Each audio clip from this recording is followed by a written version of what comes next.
So talk to us about the natural course. What is the history? What's the pathophysiology of MS? What are kind of the earliest symptoms, and then how does ultimately one succumb to MS? So typically, there is one symptom that someone will experience, and oftentimes it's years before a diagnosis because so many of the symptoms can be chalked up to other things.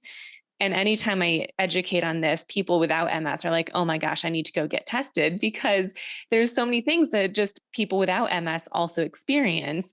And that could be random weakness in one leg, or pins and needles, or numbness in one side of your body. It could be one leg, one foot, one hand, one arm. Vision is another big one. Vision is actually reported to be the number one first symptom of MS. But there's also some debate around that, with the idea that when our vision changes, we take more serious action. But if we have numbness in a leg, we might think it's sciatica or back pain or something. So there's a little bit of a debate there. But those are some of the most common first symptoms. And for some people, they might have that symptom and then nothing for years and years and years.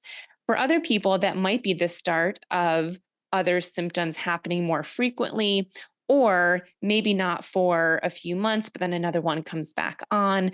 And that really depends on the type of MS that you have. So, one type being you have a symptom in the beginning, but then you pretty much recover even fully or partially.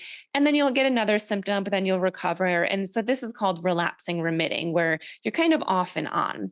But then there's another type called secondary progressive, where it starts off with the off and on, with the relapsing remitting.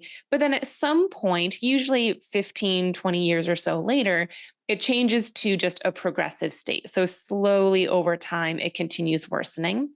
And then the third type is primary progressive, meaning you have a flare in the beginning, but it never really goes away. It's just progresses slowly from the very start. And to make matters even more complicated, everyone is so different. So for some people, they might go through these stages very fast. For others, it might take 50 years. And so it's different for each person.